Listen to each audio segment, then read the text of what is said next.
This video contains news and analysis related to a recent terror attack in Kashmir. The content may include sensitive visuals and discussions that could be distressing to some viewers. Viewer discretion is advised. We strongly condemn all forms of violence and terrorism. The purpose of the content is solely to inform and create awareness based on verified reports. আরে কম দে কিন্তু খাঁটি দে। MDH Kashmiri লাল লঙ্কার গুঁড়ো। MDH নমস্কার, দেখছেন TV9 Bangla. দুপুরের super prime টাইমে full and final নিয়ে আপনাদের সঙ্গে আমি অনির্বাণ, আর আমার সঙ্গে রয়েছে শর্মিষ্ঠা। শর্মিষ্ঠা, আজ শুরুতেই ফুল অ্যান্ড ফাইনালের শুরুতে আমরা যেভাবে ফুল অ্যান্ড ফাইনাল যুদ্ধের কভারেজে রয়েছে, আমরা যেভাবে ভারতের প্রত্যাঘাতের কভারেজে রয়েছে, আজ শুরুতেই সেভাবে এই মুহূর্তে সবথেকে গুরুত্বপূর্ণ খবরটা অপারেশন সিন্দুর নিয়ে যে চারটি গুরুত্বপূর্ণ বৈঠক, চারটে মন্ত্রকের সঙ্গে যে গুরুত্বপূর্ণ বৈঠক, প্রতিরক্ষা, স্বরাষ্ট্র, অর্থ এবং স্বাস্থ্য মন্ত্রকের যে বৈঠক, সেই বৈঠকের খবর আমরা চোখ রাখবো। কথা বলবো সরাসরি, আমাদের সঙ্গে রয়েছেন তন্ময় প্রামাণিক এবং সহকর্মী। তন্ময়, তোমার কাছ থেকে জানতে চাইবো এই বৈঠক সম্পর্কে। দেখো, এই যে বৈঠকটা হচ্ছে অত্যন্ত গুরুত্বপূর্ণ বৈঠক।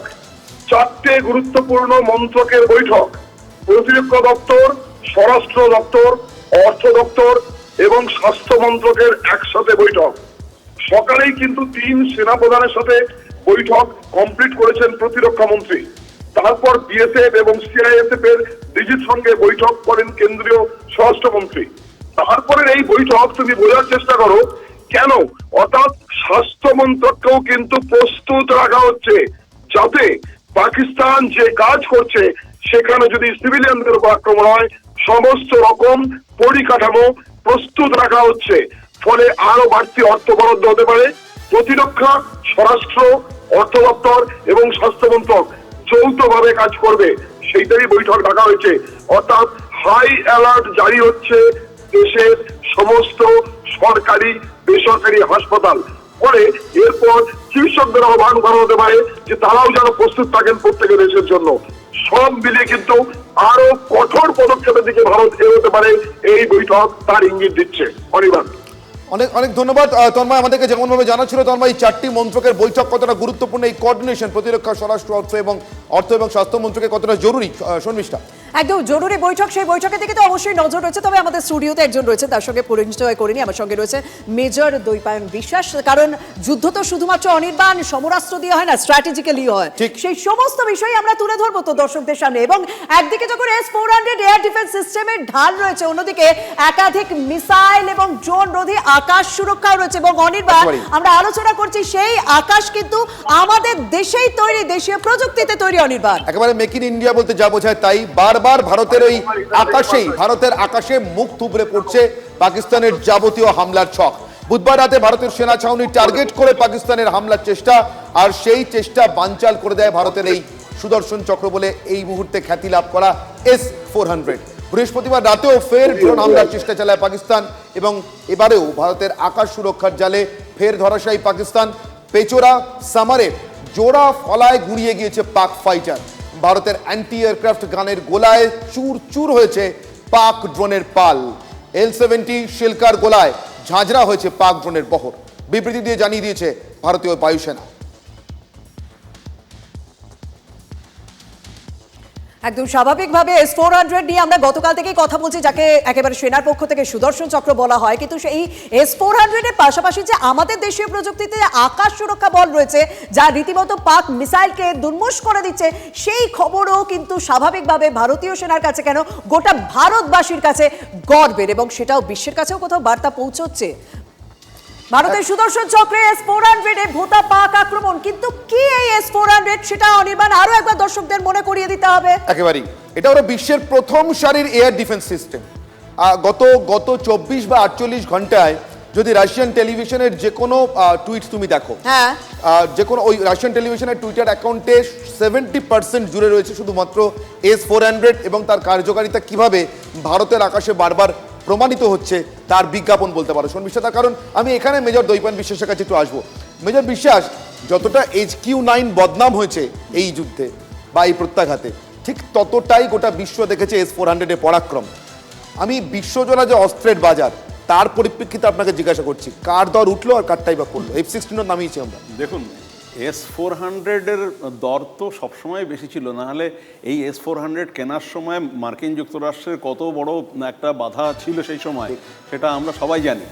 S-400 বেসিক্যালি যে প্রায় শব্দের চেয়ে 14 গুণ বেশি স্পিডে আঘাত হানতে পারে, এবং আমার যতদূর জ্ঞান তাতে আমার মনে হয় সারা পৃথিবীতে এর জুড়ি আর কোনো নেই, মানে বিশ্বের সর্বশ্রেষ্ঠ মিসাইল ডিফেন্স সিস্টেম। তো ভারতবর্ষের কাছে এটা আছে, আমরা খুব মানে খুশি এবং গর্বিত এটা আমাদের কাছে থাকার জন্য, এবং আমরা পাশাপাশি নিরাপদও বোধ করছি এটা থাকার জন্যে। তো এর থেকে বোঝা, এবং তার মানে ফলাফলও আমরা পেয়েছি লাস্ট একদিনে যে যে কাণ্ড হয়েছে, এবং যে মিসাইলটার নাম আপনি নিলেন, আমি আর নিতে চাই না, ওটা তো অলরেডি মানে বেশ একটা ফেলিওর হিসেবে, ফ্লপ হিসেবে প্রমাণিত হয়ে গেছে। একদম অনির্বাণ, একটুখানি যখন S-400 নিয়ে আলোচনা করছি, আমরা যদি একটু আকাশ নিয়েও আলোচনা করি, যা ইতিমধ্যে বায়ুসেনার হাতেও রয়েছে, ভারতীয় সেনার হাতে, স্থলভাগের আছেও। এই আকাশ দেশীয় প্রযুক্তিতে তৈরি, যা ইতিমধ্যে আলোচনায় চলে এসেছে। স্বাভাবিকভাবে বিশ্বের দরবারেও আকাশ এই মুহূর্তে জল জল করছে। এই আলোচনাতে আসবো, তার আগে আমার মনে হয় সিজারের কাছে একবার যেতে হবে আমাদের। সিজারের কাছে এই মুহূর্তে কোনো ব্রেকিং খবর রয়েছে। সিজার, তোমার কাছে যাবো। ও ডিআরডিও, আচ্ছা বুঝতে পেরেছি, আমি স্পষ্ট হয়েছি, পিসিআর থেকে স্পষ্ট কমান্ড। শর্মিষ্ঠা, যে ডিআরডিও কিভাবে, আমি মেজর বিশ্বাস আপনার কাছে আসছি। সিজার এটা খুব খুব অ্যাকিউটলি ফলো করে, সারা বছর ধরে ফলো করে। সিজারের নিজের যুদ্ধ কভার করার অভিজ্ঞতা রয়েছে, কার্যত একই ওয়ারফিল্ডে খুব কাছাকাছি আমরা ছিলাম একটা সময়। সিজার আমাদের চিফ রিপোর্টার। সিজার, কিভাবে ডিআরডিও আকাশ, যা এই মুহূর্তে ভারতের আকাশকে সুরক্ষিত করেছে, এবং কালকে ভারতের আকাশে যা দেখেছি আমরা, সেই অকাল দীপাবলি আমাদেরকে উপহার দিয়েছে পাকিস্তানের সব চক্রান্ত ব্যর্থ করে, যদি একটু বলো। দেখো, আকাশ অনেকাংশেই হচ্ছে একদমই দেশীয় প্রযুক্তিতে তৈরি এয়ার ডিফেন্স সিস্টেম, যেটা নিয়ে কথা হচ্ছে S-400 ছাড়াও ভারতের একটা বিস্তৃত এয়ার ডিফেন্স সিস্টেম রয়েছে।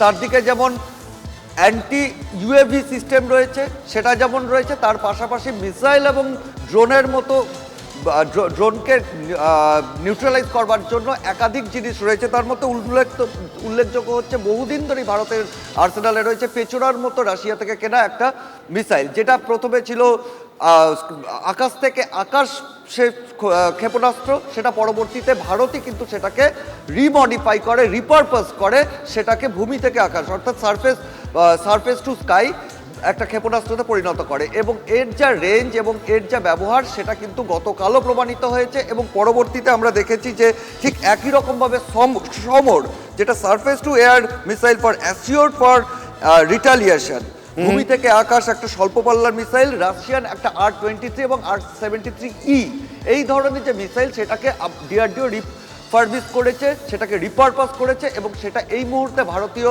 যে এয়ার ডিফেন্স সিস্টেমের সব থেকে গুরুত্বপূর্ণ একটা অংশ। কারণ এগুলো লো ফ্লাইং যে অবজেক্টগুলো, এরিয়াল অবজেক্ট যেগুলো রয়েছে, সেগুলোকে খুব দক্ষতার সঙ্গে সেগুলোকে নিউট্রালাইজ করতে পারে। এবং ঠিক একইভাবে এই জিনিসটাকে আরও এক ধাপ এগিয়ে নিয়ে গিয়ে সেটাকে আরও অ্যাডভান্স করে সেটাকে আকাশকে তৈরি করা হয়েছে।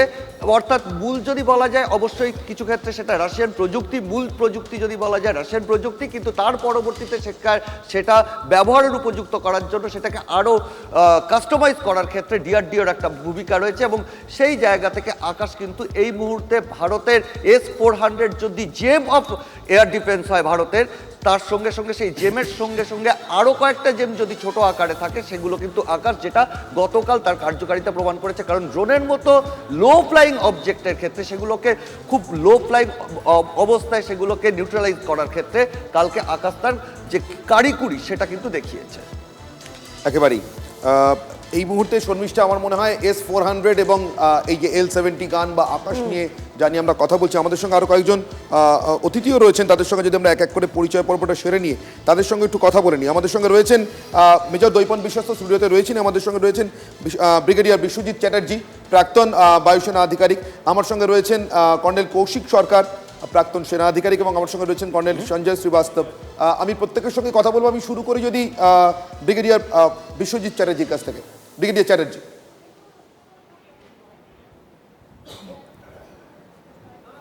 নমস্কার।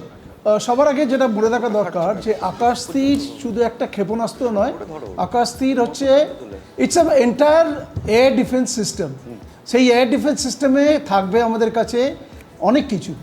প্রথমত আমাদের কাছে they will be a radar, they will be a detection system. তারপরে যখন টার্গেটকে অ্যাকুইজিশন করা হয়, আকাশ তীর কিন্তু 4.5 কিলোমিটার থেকে 25 কিলোমিটার পর্যন্ত রেঞ্জে টার্গেট অ্যাকুইজিশন করে ডিস্ট্রয় করতে পারে। আর এই ক্ষেত্রে যেটা আমরা একটু আগেই ডিসকাস করছিলাম, আকাশ তীর এমন একটা ওয়েপন যে শুধু ভারতবর্ষে না, ইজিপ্ট বলো, ব্রাজিল বলো, এরা কিন্তু অনেক লোকেরা এরা আকাশ সম্বন্ধে ওরা চেষ্টা করেছে ভারতবর্ষের থেকে কেনবার। এবং এই আজ কালকের লড়াইয়ের পরে আকাশের যে অ্যাবিলিটিস এটা কিন্তু খুব পরিষ্কারভাবে আমাদের সামনে চোখে ধরে এসছে। যেটা আরও বলে রাখা দরকার যে আমাদের যে S-400 এবং আকাশ তীর দুটো মিলিয়ে ইন্টিগ্রেট করা হয়েছে, যেটা শুধু এয়ারফোর্সে না, ইন্ডিয়ান আর্মির কাছেও আমাদের কাছে আকাশ তীর রয়েছে। এবং আমাদের কাছে ZU-70 L-70 রয়েছে, ZUs আছে, পিচোরাস আছে। It's a very, very integrated system, and that integrated system is proved to be a very, very successful. আমরা ঠিক ওটাকে আয়রন ডোম বলছি না, but it's a very, very comprehensive air defense system, because the success rate of that till yesterday has been 100%. একেবারেই আমার মনে হয় শর্মিষ্ঠা, আমার অন্য অতিথিদের সঙ্গে যদি এক এক করে কথা বলি, একদম অন্য অতিথিদের সঙ্গে কথা বলবো, তবে আমরা তো আরো একটা গ্রাফিক্স দেখাচ্ছি, L-70 গান, যেটা অ্যান্টি এয়ারক্রাফট গান। যে L-70 গানের দফা রফা এই মুহূর্তে পাকিস্তানের ড্রোন মিসাইল, মানে রাতে যখন হচ্ছে তখন সকালবেলায় সব আপডেটগুলো আসছে যে কোন সমরাস্ত্র এই মুহূর্তে দাঁড়িয়ে সবার উপরে রয়েছে। আমরা মিস্টার চ্যাটার্জির সঙ্গে কথা বললাম, ব্রিগেডিয়ার চ্যাটার্জির সঙ্গে কথা বললাম। তবে কর্নেল সরকার, আপনার কাছে আমি যদি এই L-70টা নিয়ে জানতে চাই, যে পাক মিসাইল ধ্বংসে ভারতের মোক্ষম অস্ত্র এখন এই L-70, এবং শুধুমাত্র L-70 বলে ভুল হবে, ZU-23 বোফোর্স প্রথম তৈরি করেছিল এই অ্যান্টি এয়ারক্রাফট। আপনার কি ধারণা? দেখুন, আমাদের কাছে তো ভেরিয়াস অ্যান্টি এয়ারক্রাফট গানস আছে, যেমন ব্রিগেডিয়ার চ্যাটার্জি নিজেও বলছিলেন। এইগুলো একটা ইন্টিগ্রেটেড সিস্টেম, এবং L-70 গানস খুব পুরনো। এটা আমরা অনেক লড়াইতে দেখেছি, এবং খুব ইউজফুল এয়ারক্রাফটকে ফেলে দেওয়ার জন্য। এবং তার সাথে ZU-23, এটাও অ্যান্টি এয়ারক্রাফট। আর তারপরে আমাদের আছে শিলকা, এটা ট্যাঙ্ক চেসিসের উপরে mounted Shilka 4 barrel anti aircraft gun, যেগুলো ভেরিয়াস রেঞ্জে কাজ করে, এবং এগুলো ইন্টিগ্রেটেড থাকে। যখনই এয়ারক্রাফট আমাদের এয়ার স্পেস ভায়োলেট করে বা ঢুকে আসে, রাডারে এটাকে ট্র্যাক করে, ডিটেক্ট করে, প্রথমে ট্র্যাক করে এবং ডেস্ট্রয় করে। এবং এগুলো খুবই এফেক্টিভ। লো ফ্লাইং এয়ারক্রাফট যদি এসে যায় আমাদের গ্রাউন্ড অ্যাটাক রোলে, যদি এয়ারক্রাফট আসছে বা কোনো বাংকারকে টার্গেট করার চেষ্টা করার জন্য নিচে আসছে, সেই এয়ারক্রাফটগুলোকে ফেলে দেওয়ার জন্যে সবচেয়ে মানে ক্ষেপণাস্ত্র এটা একটা।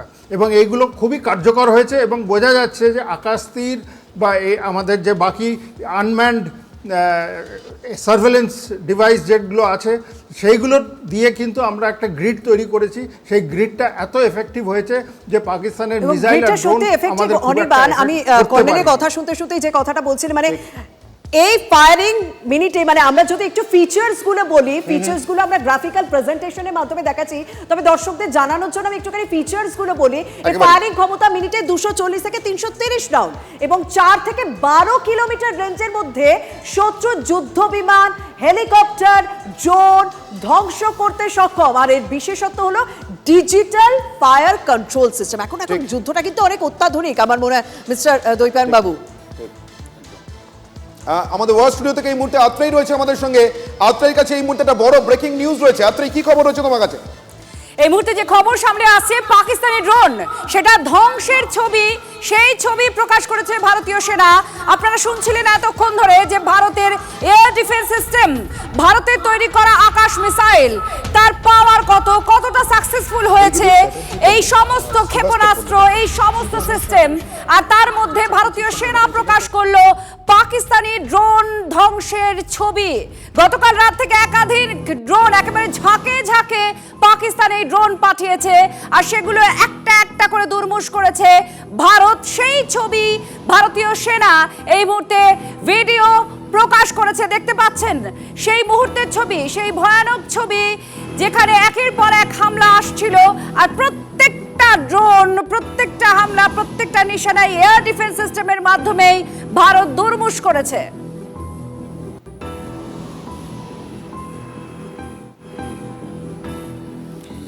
আমি কর্নেল শ্রীবাস্তবের কাছে যাব। কর্নেল শ্রীবাস্তব, আমি এই L-70 গান সম্পর্কে একটু পড়াশোনা করতে গিয়ে দেখছিলাম অ্যান্টি এয়ারক্রাফট গান কিন্তু বোফোর্স বানিয়েছিল দ্বিতীয় বিশ্বযুদ্ধের ওই সময়টাতে 45-46 সালে 52 থেকে সার্ভিসে আছে। তো সেই রকম একটা গান দিয়ে যদি F-16 নামানো যায়, আমি যে F-17 বা যে ট্যাঙ্কগুলোর কথা ছেড়েই দিলাম, আমেরিকা যারা গোটা পৃথিবীকে অস্ত্র বিক্রি করতে পারে এবং কিছুদিন আগেও আমাদের প্রধানমন্ত্রীর কাছে খুব নেগোশিয়েট করার চেষ্টা করছিলেন, মানে এখানে তো বাইডেন আর ট্রাম্পের কোনো তফাৎ নেই যাতে আমরা F-35 কিনি।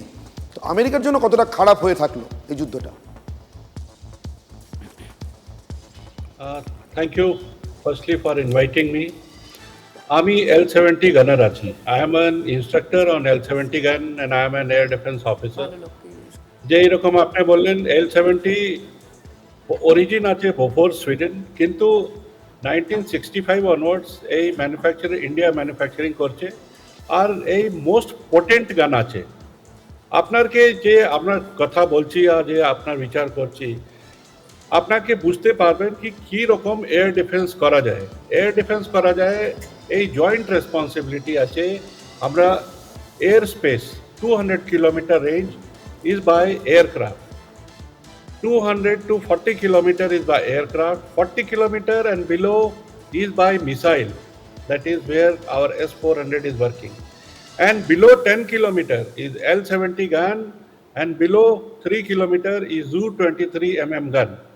So this is the tier-wise defense system. Whenever any aerial object takes place, we have a unified surveillance system, network of radar and the airborne surveillance system. That surveillance system detects, and accordingly the weapon is assigned. When it is 200 kilometer away, aircraft is assigned. When it is 40 kilometer, missile is assigned. When it is less than 10 kilometer, আপনার L-70 গান আর Zu-23 mm fire করে। এই জন্য আপনি দেখলাম যে কালকে swarm ছিল। Swarm maximum counter attack was done by Zu-23 mm and L-70 gun. The missile was destroyed by S-400. The aircraft, 2 F-16 aircraft and 1 JF-17 was destroyed by L-70 gun. L-70 is a very, very powerful weapon. It is still in the air defense world the most powerful gun. Pakistan has Orlikon 30 mm American variety, but they don't stand anywhere in front of L-70. And India has done a lot of indigenization and modernization of L-70 gun, and with the integrated air defense system, we have been able to do 100% defense. And we colonel Srivastava আমাদের সঙ্গে থাকুন। আমি আরো একবার যাব news রুমে। আমার সঙ্গে রয়েছেন আমার সহকর্মী, আমাদের চিফ রিপোর্টার শ্রীজার মণ্ডল। শ্রীজার, এখানটাতেই বুঝতে চাইবো, যেমন খুব সুন্দর করে বুঝিয়ে বলছিলেন কর্নেল শ্রীবাস্তব বা কর্নেল সরকারও বলছিলেন, মেজর বিশ্বাসও বলছিলেন, আমাদের এই সুরক্ষা ব্যবস্থাটা আসলে মাল্টি লেয়ার্ড। সেখানে পাকিস্তানের আকাশটা একেবারে ঝাঁঝরা হয়ে রয়েছে এই মুহূর্তে। এরপরেও পাকিস্তান আজ সকালেও যে প্রত্যাঘাতের চেষ্টাটা করছে বা ইচ্ছে প্রকাশ করছে, অন্তত ব্যর্থ হলো চেষ্টাগুলো চালিয়ে যাচ্ছে, তার কারণটা কি? অন্য কোনো জায়গা থেকে কি সত্যিই পাকিস্তানের জন্য কোনো উৎসাহ আসছে, নাকি এর পুরোটাই এখনো পর্যন্ত পাক সেনাবাহিনীর মিস অ্যাডভেঞ্চার হয়ে রয়েছে?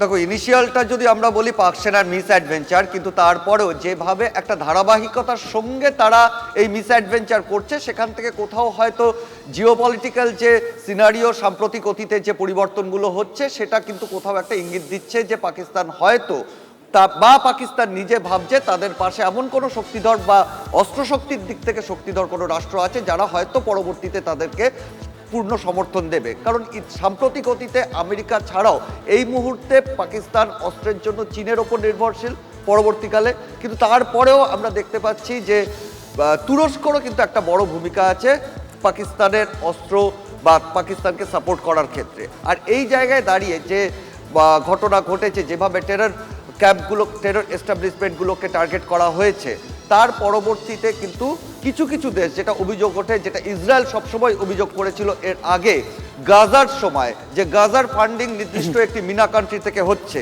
সেরকম ঠিক একইভাবে এই ক্ষেত্রেও এই ধরনের ফান্ডিং বা এই ধরনের কোনো সহায়তা আসছে কিনা সেটা অবশ্যই গোটা বিশ্ব সেটার উপর নজর রাখছে। কিন্তু কোথাও এই মিস অ্যাডভেঞ্চারের যে সিরিজ বা ধারাবাহিকতা কোথাও কিন্তু সেই ইঙ্গিতটাকে স্পষ্ট করছে।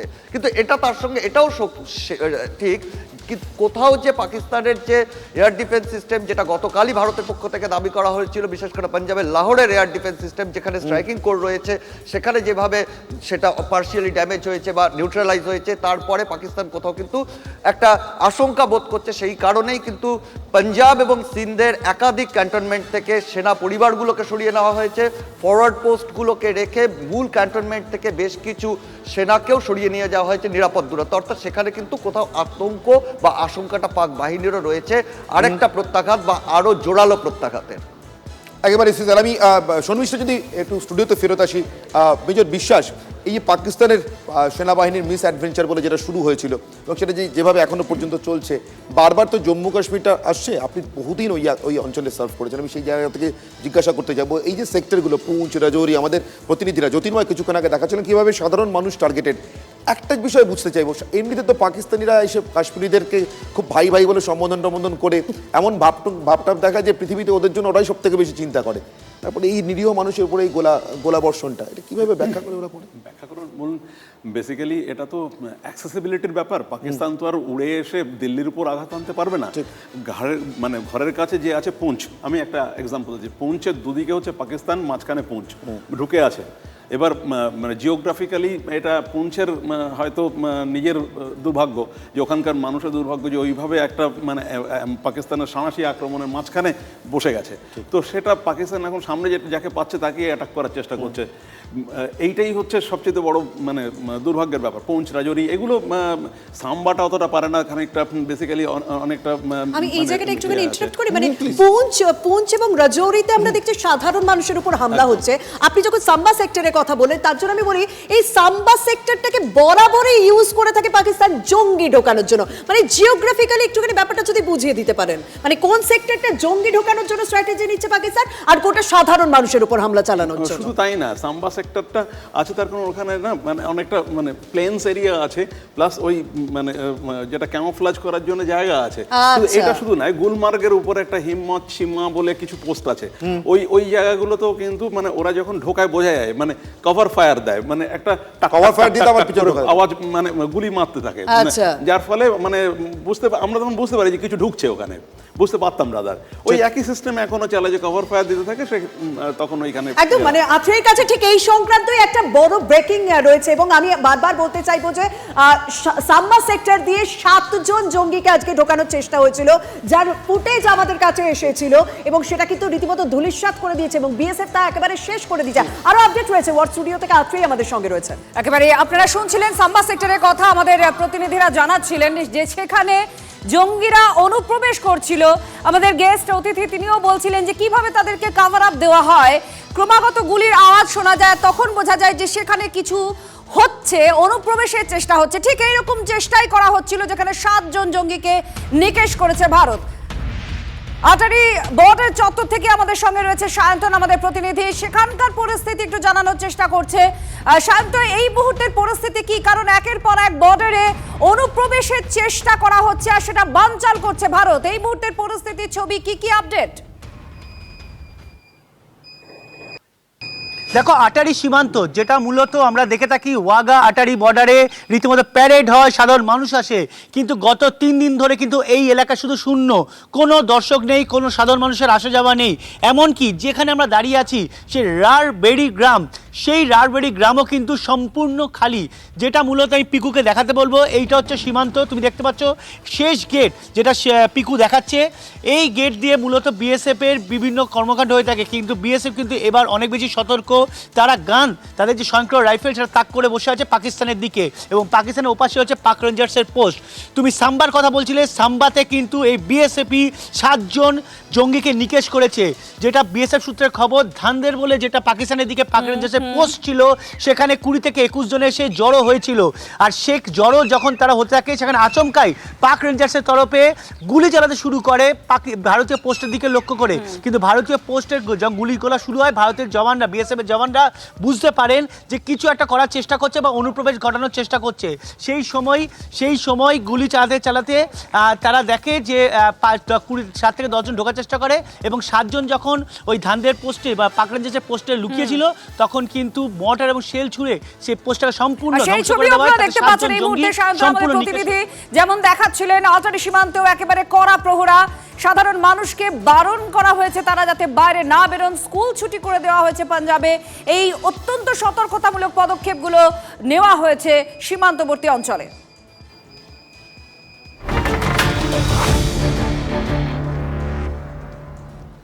আর এখান থেকে শর্মিষ্ঠা আমার মনে হয় কর্নেল সরকারের কাছে আরেকবার যাবো। কর্নেল সরকার, এই যে বারবার তুলনাটা আসছে পাকিস্তানের সঙ্গে আমাদের এয়ার ডিফেন্স সিস্টেমের, বা ওদের লাগাতার ঢোকার চেষ্টা করা এবং ব্যর্থ হওয়া এবং পাল্টা নিজেদের এয়ার ডিফেন্স সিস্টেমটা নষ্ট হয়ে যাওয়া, এই তুলনার মাঝখানে কিন্তু একই সঙ্গে পাকিস্তানের নতুন নতুন চেষ্টার খবর আসছে।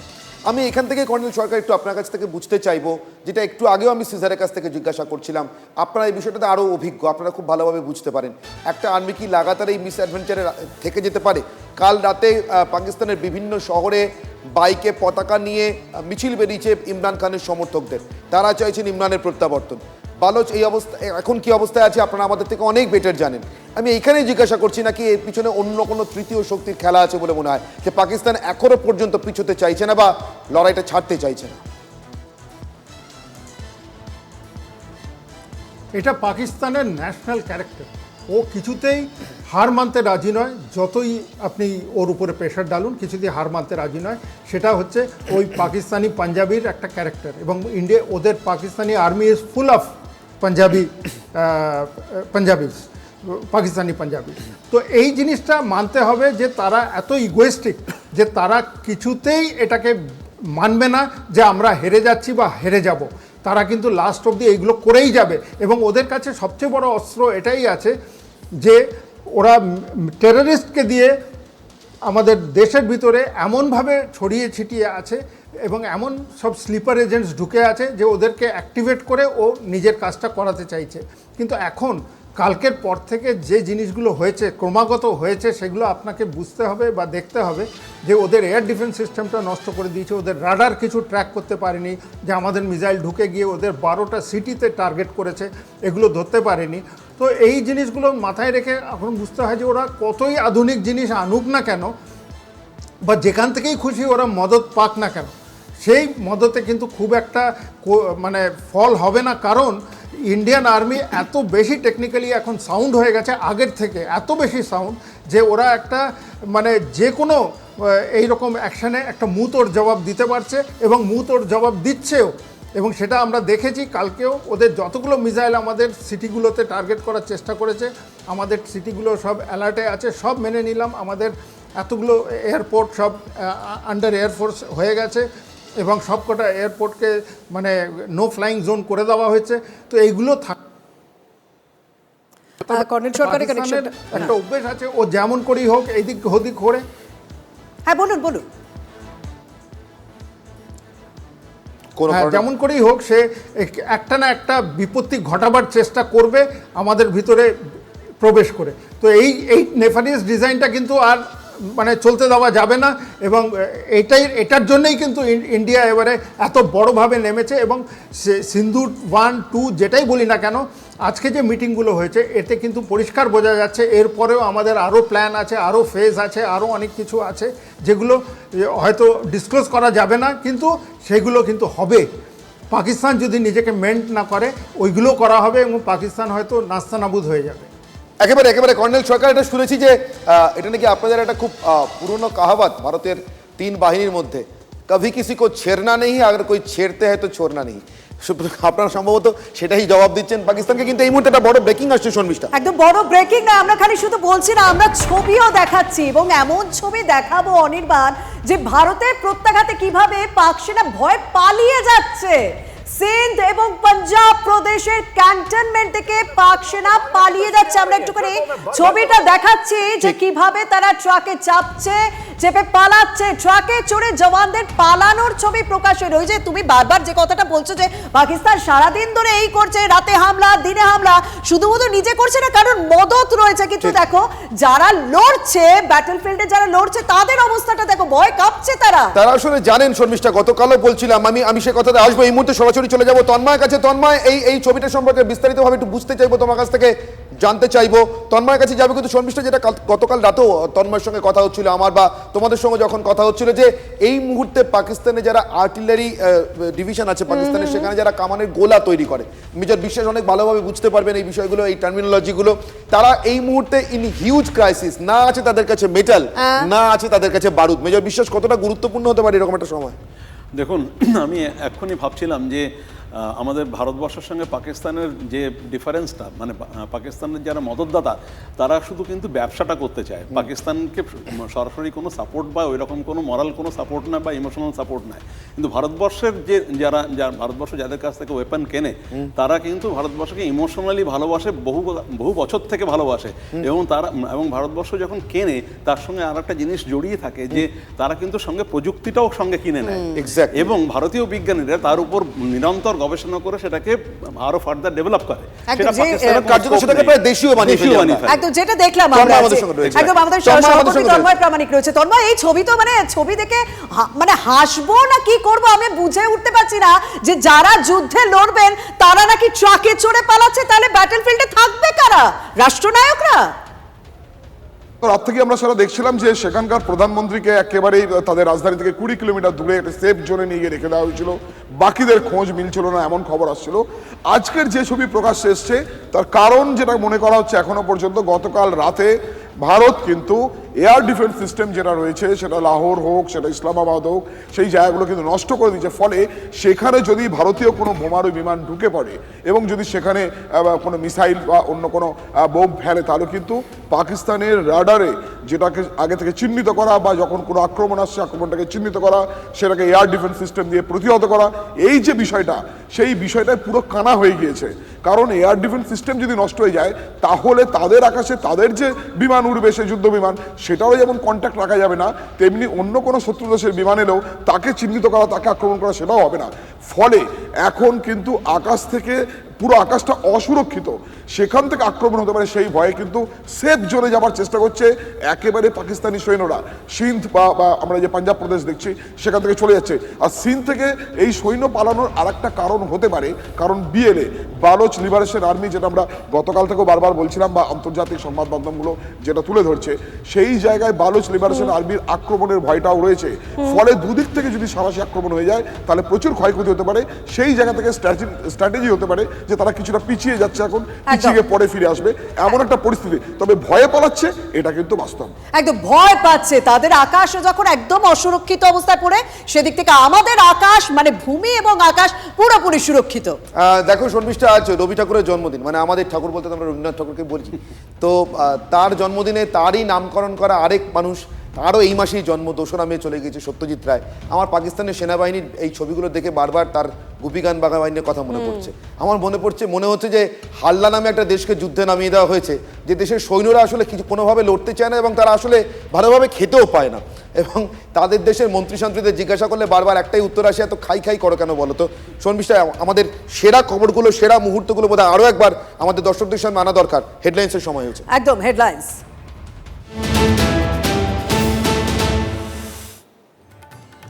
পিওকে ধ্বংস পাক সেনার চৌকি, মুজফফরাবাদে পরপর বিস্ফোরণ, ভারতের প্রত্যাঘাতে নাস্তানাবুদ পাকিস্তান, পাক ড্রোন মিসাইল গুড়িয়ে দিল ভারতের এয়ার ডিফেন্স সিস্টেম।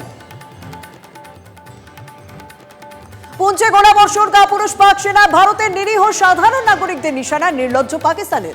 7ই মে এভাবে একের পর এক শেলিং করে পাক সেনা, পাল্টা জবাব দেয় ভারত। সেনার সঙ্গে লড়াইয়ে না পেরে গোলাগুলির আড়ালে জঙ্গি ঢুকিয়ে বদলা নেওয়ার ব্যর্থ চেষ্টা পাকিস্তানের।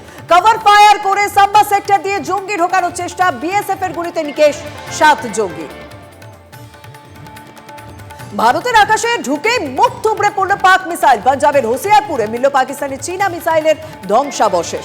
জেসলমেরেও মুখ থুবড়ে পড়ল পাক ক্ষেপণাস্ত্র, সাম্বা সেক্টরের পাশাপাশি জেসলমেরের কিষান ঘাটে উদ্ধার পাক মর্টার।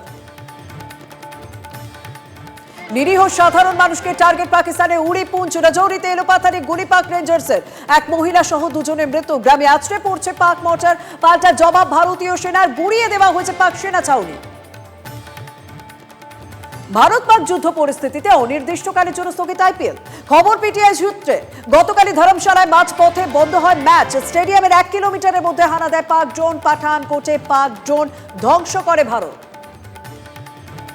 পাকিস্তানকে ডুবিয়ে মারবে ভারত, খুলে দেওয়া হলো চন্দ্রভাগা নদীর বাঁধ। সালাল ড্যামের 3টি গেট খুলে দিল ভারত। হু হু করে বাড়ছে জল, যে কোনো মুহূর্তে ভেসে যাবে শিয়ালকোট। ব্যাটলফিল্ডের সবচেয়ে বড় নেটওয়ার্কের সবচেয়ে বড় টিম পাঞ্জাব, রাজস্থান, কাশ্মীরের ব্যাটলফিল্ডের TV9 এর প্রতিনিধি। গুলি মোর্চারের সামনে জীবন বাজি রেখে রিপোর্টিং। ভারত বিক্রমের সব আপডেট সবার আগে আপনার ড্রয়িং রুমে। যুদ্ধের কভারেজে এগিয়ে TV9 বাংলা।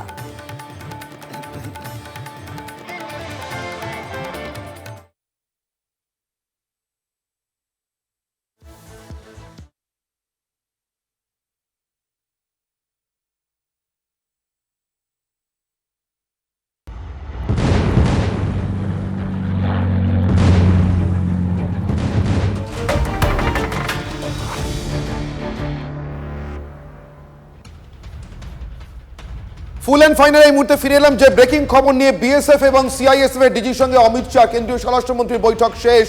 সীমান্তের নিরাপত্তা সুনিশ্চিত করতে তো বৈঠক বটেই, কিন্তু তার সঙ্গে আর কি কি বিস্তারিত জানবো।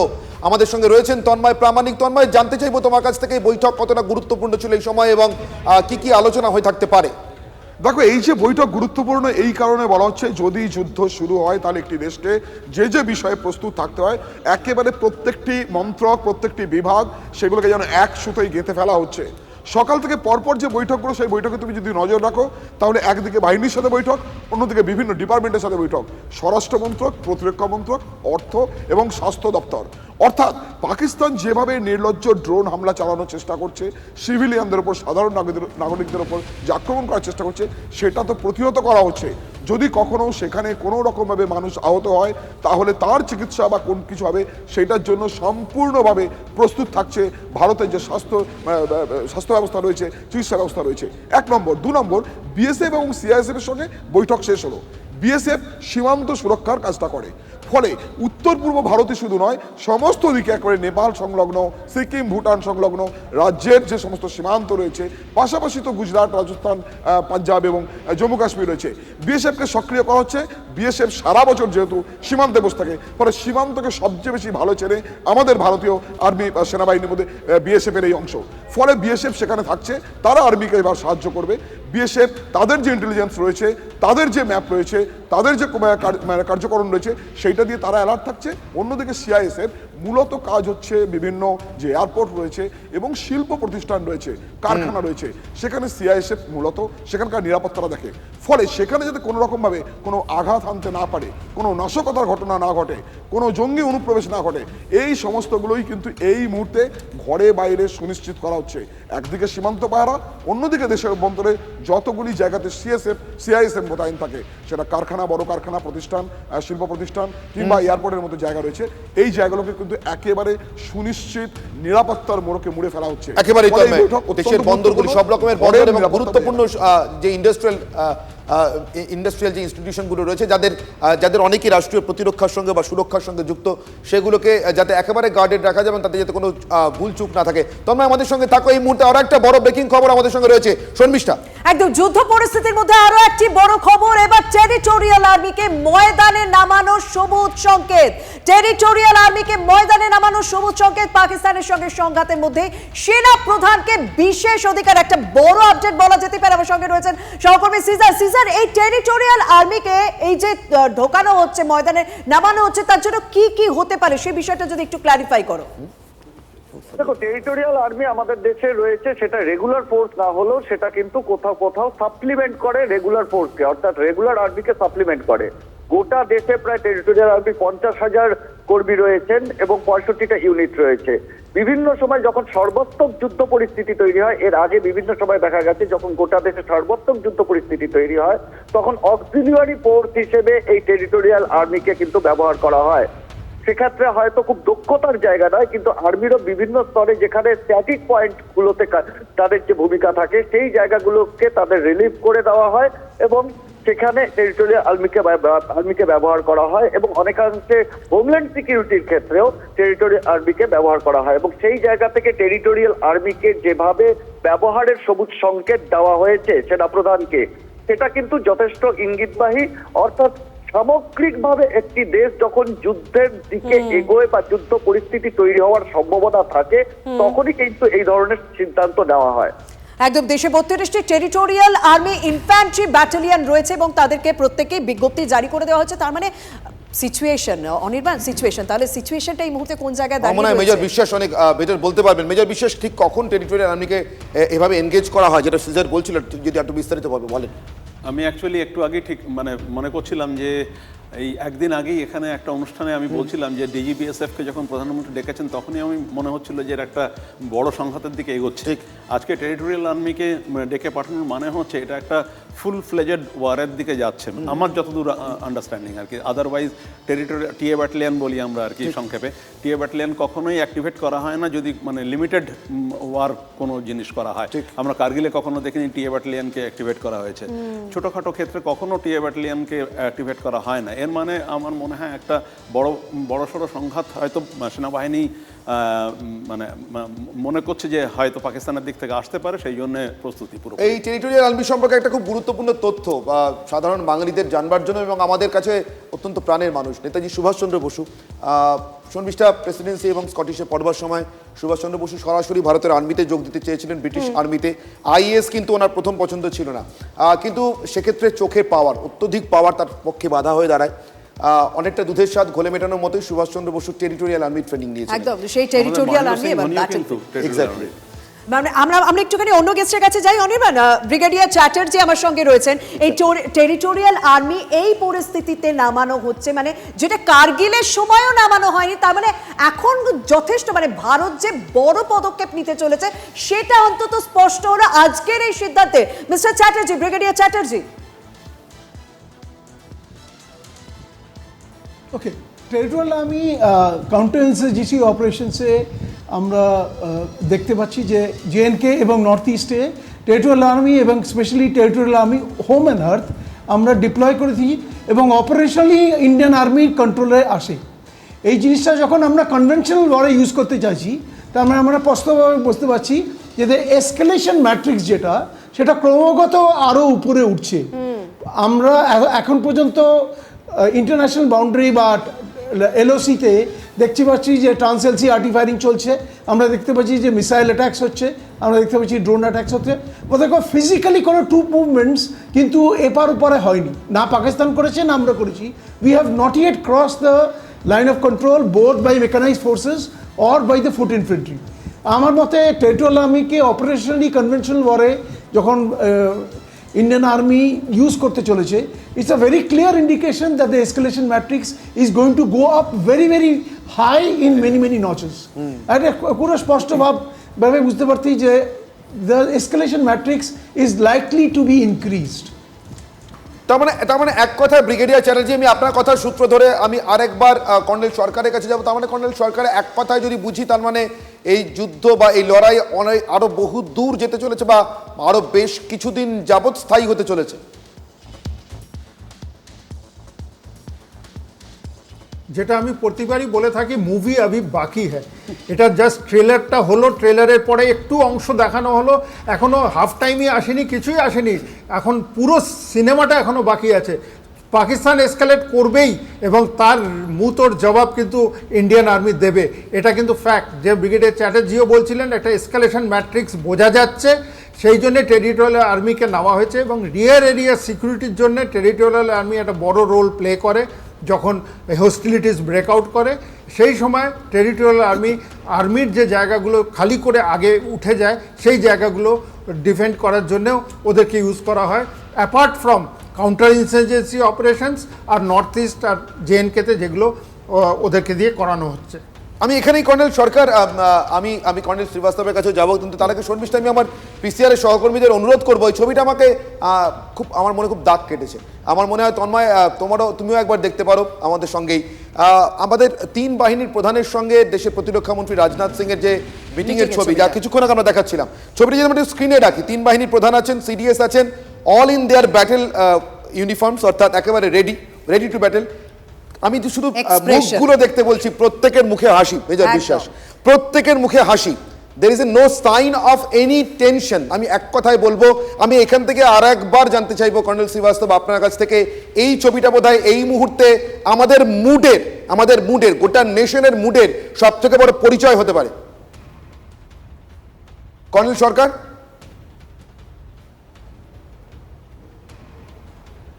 হ্যাঁ বলুন। আমি এই ছবিটার কথা বলছিলাম, কর্নেল সরকার, 3 বাহিনীর প্রধান সিডিএস প্রত্যেকে হাসছেন দেশের প্রতিরক্ষা মন্ত্রীর সঙ্গে, তারা ব্যাটেলফিল্ড রেডি ইউনিফর্মে। Please. It is a big achievement, it is a big satisfaction. আমাদের প্ল্যান মতো কাজ হয়েছে, আমরা পাকিস্তানকে একদম জন্য এগিয়ে যাচ্ছি, একটা স্যাটিসফ্যাকশন আছে এবং কনফিডেন্স লেভেল সেটা কিন্তু তাদের চেহারা দেখে বোঝা যাচ্ছে যে দে আর সো কন্টেন্টেড, কি তারা প্ল্যান মতো যেটা করেছিল সেটাই হয়েছে এবং সেইভাবেই পুরো জিনিসটা এগোচ্ছে এবং আমাদের কোনো প্ল্যানে কোনো ত্রুটি নেই বা আমাদের মানে ওয়েপন সিস্টেম যেমন আছে, আমাদের যে টেকনোলজি আছে সেগুলো আমাদের সাথে এত ভালোভাবে ইন্টিগ্রেটেড হয়েছে, এত ভালোভাবে মেশড হয়েছে যে আমরা ঠিকমতো প্ল্যানিং অনুযায়ী এগোচ্ছি। That is a big satisfaction in the mind of all the national commanders, big commanders. They are happy and that is how India should be. ঠিক, আমি মেজর বিশ্বাস আপনার কাছ থেকে জিজ্ঞাসা করবো, যখন একেবারে সীমান্তে এই যে রাজৌরি বা পুঞ্চের কথা আপনি বলছিলেন, বা এরকম যে কোনো জায়গায়, পাঠানকোট হতে পারে, অমৃতসর হতে পারে, সেখানে যারা আমাদেরকে গার্ড করবার জন্য দিবারাত্র এক করে দাঁড়িয়ে থাকেন, তাদের কাছে যখন এই ছবিগুলো পৌঁছয়, একদিকে একটা আর্মি পালাচ্ছে ট্রাকে চড়ে, কিছুক্ষণ আগে শর্মিষ্ঠা দেখাচ্ছিল সিন্ধে, আরেকদিকে একটা আর্মি, তারা তাদের 3 প্রধান ব্যাটেলফিল্ড রেডি ইউনিফর্মে দেশের প্রতিরক্ষা মন্ত্রীর সঙ্গে এবং চিফ অফ ডিফেন্স স্টাফ, তারা বৈঠক করছেন, প্রত্যেকের মুখে হাসি। কি মেসেজ নিয়ে যায় মেজর বিশ্বাস? মেসেজ যেটা নিয়ে যায় তো সেটা হচ্ছে ভারতবর্ষ খুব কনফিডেন্ট, আমরা আত্মবিশ্বাসী, আমরা জানি যে এই খেলায় আমরা অলরেডি অনেক দূর এগিয়ে আছি, প্রতিপক্ষ আমাদের কাছে দাঁড়াতে পারবে না। আমি কালকেও বলছিলাম 4 দিনের বেশি এই লড়ার ক্ষমতা পাকিস্তানের নেই। তার কারণ আপনি যেটা বলছেন একটু গোলা বানানোর জন্য মেটাল নেই, মেটাল থাকবে কি করে? বালুচিস্তানে তো মেটালের মেন মাইন্সগুলো সব বসে আছে, সেখানে তো ঢুকতে পারছে না, সাপ্লাই তো নেই কোনো কিছুই, এবং মানে লোকজনও নেই, সাপ্লাইও নেই, বিজ্ঞানীদের তো সেই রকমই অবস্থা, কোনো রকম কোনো ডেভেলপমেন্ট নেই, আর যারা সাপ্লাই দিচ্ছে তারা শুধু ব্যবসাটা করতে চাইছে, একদম ব্যবসা করছে, যে যার আখের গোছাচ্ছে, তাই তো? যুদ্ধ যারা করে মানে তারাই বোঝে যে কোন দিক থেকে তারা এগিয়ে রয়েছে, কোন দিক থেকে তারা পিছিয়ে রয়েছে। তবে আমাদের ভারতীয় সেনারা যে এগিয়ে রয়েছে সেটা ছবিতেই পরিষ্কার। তবে এই মুহূর্তে বেশ কিছু ছবি আপনাদের সামনে তুলে ধরতে হবে, মানে কিভাবে হামলা করা হয়েছে, কিভাবে সাধারণ মানুষের উপর হামলা করা হয়েছে, সাধারণ মানুষের সম্পত্তিতে হামলা চালিয়েছে পাকিস্তান, সেই ছবি আমরা দেখতে পাচ্ছি। আমরা পুঞ্চের ছবি দেখতে পাচ্ছি, যেখানে শেলের আঘাতে বাড়ির দেওয়ালে গর্ত হয়ে গিয়েছে, দোকানে যে শাটার রয়েছে সেই শাটার বেঁকে গিয়েছে, সেই শাটারে গর্ত হয়ে গিয়েছে পুঞ্চ। এই পুঞ্চে কিন্তু TV9 বাংলার প্রতিনিধি ছিল যখন এই পরিস্থিতি, তার ঠিক আগে TV9 বাংলার সাংবাদিককে বেরিয়ে যেতে বলা হয়। তারপরের ছবিটাও কিন্তু আমরা জীবনে বাজি রেখে তুলে এনেছি, দেখুন। রাতভর এখানে এলওসি থেকে হামলা চালানো হয়েছে। যে জায়গায় আমরা দাঁড়িয়ে রয়েছি, পিছনের এই যে পাহাড়, সেই পাহাড়ের ঠিক নিচেই রয়েছিল আমাদের হোটেল, আর সেই জায়গা থেকে আমরা দেখিয়েছি যে কিভাবে পাক ড্রোন এই ভারতের আকাশ সীমার মধ্যে ঢুকে পড়েছিল এবং ভারতের এয়ার ডিফেন্স সিস্টেম ব্যবহার করে তাকে প্রতিহত করা হয়েছে। কিন্তু তারপরেও লাগাতার শেলিং হানা চালিয়ে গিয়েছে এখানকার মানুষ, রাতভর তারা নিজেদের চোখের পাতা এক করতে পারেনি। কিন্তু কতটা ভয়ঙ্কর ছিল সেই শেলিং, এই গর্ত দেখলে পরে সেই ছবিটা স্পষ্ট হয়ে যাবে। এই জায়গায় একটি পাক শেল এসে পড়ে এবং সেই শেল পড়ার পরে সেই গর্ত কতটা হয়েছে আমি নামার পরে তার গভীরতা বোঝা যাচ্ছে, আর তার অভিঘাত কতখানি তা বোঝা যাবে আমরা যদি ঠিক এই দিকে তাকাই। অর্থাৎ আমাদের ঠিক হাতের ডান দিকে যে বাড়িটি রয়েছে সেই বাড়িতে দেখা যাচ্ছে বাড়ির সামনের অংশ সম্পূর্ণভাবে ভেঙে গিয়েছে। এই মর্টারের যে স্প্লিন্টার রয়েছে সেই স্প্লিন্টারের ফলে বাড়ির সমস্ত কাঁচ, বাড়ির বাইরের দিকের এবং ভিতরের দিকের সমস্ত কাঁচ এক ঝটকায় এখানে ভেঙে গিয়েছে। শুধুমাত্র কাঁচ ভাঙা না, তার পাশাপাশি বিভিন্ন জায়গাতে প্লাস্টার খসে পড়েছে, স্পষ্টভাবে দেখা যাচ্ছে। অর্থাৎ যদি মাত্র আর 25 ফুট আগে এসে পড়তো এই মর্টার, তাহলে এই বাড়িটির অস্তিত্ব আর এখানে থাকতো না। যখন তাদের কাছে সুনির্দিষ্ট কোনো টার্গেট নেই, সেই সময়তে তারা সাধারণ মানুষের ওপরে অর্থাৎ সিভিলিয়ান ক্যাজুয়ালিটি যাতে হয় সেই বিষয়টি তারা নিশ্চিত করার চেষ্টা করছে। এবার আমরা বাড়ির ভিতরে প্রবেশ করব। এখান থেকে 25 ফুট দূরের গর্ত থেকে আমরা দেখেছি যে সেই জায়গাতেই শেল পড়েছে, আর তার অভিঘাতে এই বাড়ির সামনের যাবতীয় অংশ অর্থাৎ এই জানলার কাঁচ সম্পূর্ণভাবে ভেঙে গিয়েছে, নিচে তার সেই কাঁচের ভাঙা অংশ পড়ে রয়েছে। এবং শুধুমাত্র কাঁচ নয়, তার পাশাপাশি আমরা দেখতে পাচ্ছি যে স্প্লিন্টারে বিভিন্ন জায়গাতে যে লোহার ফ্রেম, অর্থাৎ এই যে লোহার ফ্রেম, সেই লোহার ফ্রেম তো বেঁকে গিয়েছেই এবং স্প্লিন্টারের ধাক্কায় দেওয়াল থেকে খসে পড়েছে প্লাস্টার, ইট, সব কিছু। কাল রাত क्या हुआ था, कितने बजे हुआ था? सर 8 बजे के तकरीबन 8 बजे ड्रोन आ गए थे। हमने देखे, देखने के बाद हमारे को पता चल गया था कि ये माहौल जो है खराब हो रहा है। तो उसके बाद जो बम पड़ने लगे तो एक तो इधर पार पड़ा, जब इधर पड़ा तो हमारे को पता चल गया कि बम उधर से पाकिस्तानी भेज रहे हैं। तो हम अपनी सेफ्टी के लिए एक कोने में घुस गए, नीचे बम पड़ा। उसके बाद ये बम पड़ा था हमारे घर के आगे, देखो आप भी। जब ये यहाँ पड़ा तो नुकसान तो बहुत हुआ। इतना बड़ा नहीं हुआ सर कभी भी, नो कभी इतना बड़ा नहीं सर। बॉर्डर तो है ही, मगर इतना हैवी शेलिंग इस गांव में कभी हुई नहीं सर। बम इधर गिरा, इधर से तो मान लीजिए 20-25 फीट का दूरी है, लेकिन पूरा आपका घर तो पूरा तबाह हो गया। बिल्कुल सर, बिल्कुल। अगर अंदर आ जाता तो हम तो सभी खत्म ही थे सर। बिल्कुल, हम जिस तरीके से बचे हैं वो हमें पता है। ঘরের সামগ্রিক চেহারাটা থেকেই বুঝতে পারছি যে কি পরিমাণ আঘাত, কি পরিমাণ অভিঘাত এই বোমের ছিল। ঘরের ভেতরেও সেই একই ছবি আমরা দেখতে পাচ্ছি, অর্থাৎ ঠিক একইভাবে প্লাস্টার খসে পড়েছে এই বাড়ির। এই বাড়িটি মাত্র কয়েক বছর আগে তৈরি হওয়া একটি বাড়ি, এবং এই বাড়ি অত্যন্ত মজবুত, অর্থাৎ যেহেতু নতুন তৈরি বাড়ি, কিন্তু তার সত্ত্বেও এই আঘাত কতটা তীব্র আমরা দেখতে পাচ্ছি। সাধারণ মানুষকে মেরে নিজেদের আক্রোশ মেটাতে চাইছে পাকিস্তান। স্বাভাবিকভাবেই তারা মানসিকভাবে কোন পর্যায়ে দাঁড়িয়ে রয়েছে এই ছবিটাই তার সম্পূর্ণভাবে বলে দিচ্ছে। রাজৌরি থেকে ক্যামেরায় অনুদীপ শর্মার সঙ্গে জ্যোতির্ময় কর্মকার, TV9 বাংলা। পাকিস্তান, আমরা রাজৌরির ছবি দেখাচ্ছিলাম, পুঞ্চের সিসি ক্যামেরা ফুটেজ দেখাবো 7 তারিখ যখন সাধারণ মানুষের বাড়ির একেবারে উঠোনে শেলিং হয়। দেখুন, একটা বাড়ি, সাধারণ মানুষ সেখানে থাকেন, যার এই যুদ্ধের সঙ্গে বা এই কোনো কিছুর সঙ্গে কোনো রকম সম্পর্ক নেই। সেই মানুষ যে কাশ্মীরি, সেই কাশ্মীরি বাসিন্দার বাড়ির উঠোনে শেলিং হলো, পাকিস্তান করলো। দেখুন, পুঞ্চ সেক্টরের ছবি দেখালাম তো, এবং স্বাভাবিকভাবে বারবার ইন্ডিয়া নিজের বক্তব্যে স্পষ্ট, যখন আমাকে মারা হবে তখনই আমি উত্তর দেব। পুঞ্চ সেক্টরের ছবি দেখলাম, সাধারণ মানুষের উপর কিভাবে হামলা, তারপরে কিন্তু পাল্টা গুলি চালালো ভারতীয় সেনা, এবং স্বাভাবিকভাবেই যেটা নেচার, পাকিস্তানি সেনা পিছু হটতে বাধ্য হলো। 7 তারিখের ছবি আপনাদের সামনে তুলে ধরলাম, মানে সাধারণ মানুষকে টার্গেট করা হচ্ছে, ভারতের উপর হামলা করা হচ্ছে, যার পাল্টা উত্তর দিচ্ছে ভারতীয় সেনা, যার জোরে পিছু হচ্ছে পাকিস্তানের সেনা। আরো একটা মিসাইলের ছবি দেখাবো, মানে সেই ছবিটাও সাংঘাতিক। মানে এই প্রথমবার ভারতীয় সেনা পক্ষ থেকে সেরকম ভিডিও ফুটেজ প্রকাশ করা হলো, কারণ আমরা তো দেখেছি একের পর এক জায়গায় কত মিসাইল ছুড়েছে। সাতওয়ারি, সাম্বা, আরএসপুরায় 8টি মিসাইল ছড়ে পাকিস্তান। সেই পাকিস্তানি মিসাইলগুলোকেও কিভাবে একেবারে শেষ করে দেওয়া হয় ভারতীয় সেনার পক্ষ থেকে, সেই ছবিটাও আমাদের সামনে ধরা পড়েছে। এবং হোসিয়ারপুর, জয়সলমের সব জায়গায় কিন্তু সেই শেল উদ্ধার হয়েছে, মোটর উদ্ধার হয়েছে। এবং হোসিয়ারপুরের যে ছবি আপনাদের সামনে তুলে ধরছি, সেখানে চীনা মিসাইলের অংশ পড়ে রয়েছে। পাঞ্জাব হোসিয়ারপুর থেকে উদ্ধার চীনা মিসাইল PL-15 BVRAM ববরাম। একের পর এক মিসাইল ধ্বংস পাকিস্তানের। জয়সলমেরের ছবিটাও এবার দেখাবো। জয়সলমেরেও মুখ থুবড়ে পড়লো পাক ক্ষেপণাস্ত্র। সেখানে সেই মোটর উদ্ধার করেন সাধারণ মানুষ, দেখেন, তারপর তারা পুলিশে খবর দেয়, বায়ুসেনা কর্তাদের খবর দেয়, তারপর বায়ুসেনা কর্মীরা সেখানে পৌঁছয় এবং সেই মোটর উদ্ধার করা হয়। হাই অ্যালার্ট জারি করা হয়েছে জয়সলমেরে, আজও কিন্তু সেখানে একেবারে ব্ল্যাক আউট থাকবে।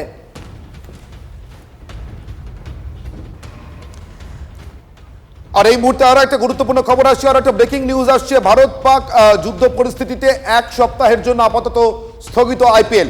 আপাতত 1 সপ্তাহের জন্য স্থগিত IPL। ভারত পাক যুদ্ধ পরিস্থিতির জন্য কবে কোথায় টুর্নামেন্টের বাকি ম্যাচ পরে জানাবে BCCI। ভারত পাক যুদ্ধ পরিস্থিতির জন্য 1 সপ্তাহের জন্য স্থগিত থাকছে IPL। আপাতত 1 সপ্তাহের জন্যই স্থগিত বলে জানানো হয়েছে BCCI সূত্রে। ভারত পাক যুদ্ধ পরিস্থিতিতে 1 সপ্তাহের জন্য স্থগিত IPL। কবে কোথায় টুর্নামেন্টের বাকি ম্যাচ হবে, কোথায় শুরু হবে, ঠিক কবে থেকে শুরু হবে, সেটা পরে জানানো হবে BCCI এর পক্ষ থেকে। একদম ধর্মশালা কালকে 1 কিলোমিটার মধ্যে যেখানে ম্যাচ হচ্ছিল তার 1 কিলোমিটার মধ্যে পাক মিসাইল ঢোকে। কৌস্তব আমার সঙ্গে রয়েছেন। কৌস্তব, সেই কারণে এই সিদ্ধান্ত আমি জানি, তবে BCCI সূত্র মারফত এখনো পর্যন্ত কি আপডেট পাচ্ছ IPL নিয়ে? দেখো, বোর্ডের তরফ থেকে সরকারিভাবে জানিয়ে দেওয়া হলো যে আইপিএল কিন্তু 1 সপ্তাহের জন্য আপাতত স্থগিত করে দেওয়া হলো।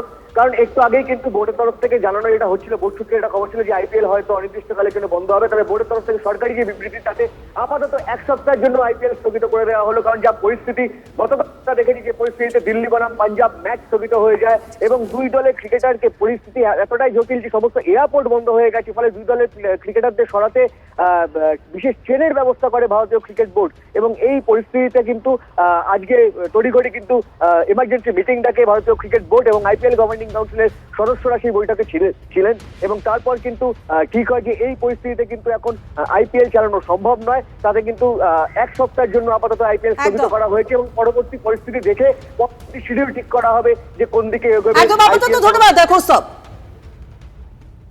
निलंबित कर दिया जाए, उसी दृष्टि से इसको निलंबित किया गया है। और जहाँ तक सुरक्षा की बात है तो हमें भारतीय सेना पे गर्व है और बीसीसीआई पूरी तरह से दृढ़ता के साथ सरकार और सेना के साथ खड़ी हुई है और हमारा पूर्ण समर्थन है उनको। और जिस तरह से हमारी सेनाओं ने जो वीरता का परिचय दिया है, जिस तरह से हमारी सेनाओं ने मुकाबला करके परास्त लोगों को किया है, तो हम पूरी तरह से उसका समर्थन करते हैं और उसके साथ हैं। जहाँ तक नई डेट्स इन सबका सवाल है तो हम कंसल्ट करेंगे सबसे और नई डेट्स की घोषणा उस दृष्टि से करेंगे।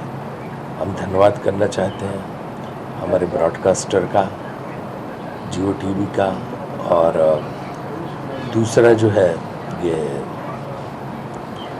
टाटा आईपीएल जो टाटा स्पॉन्सर है, और बाकी से हमारे जो फैंस हैं सबका,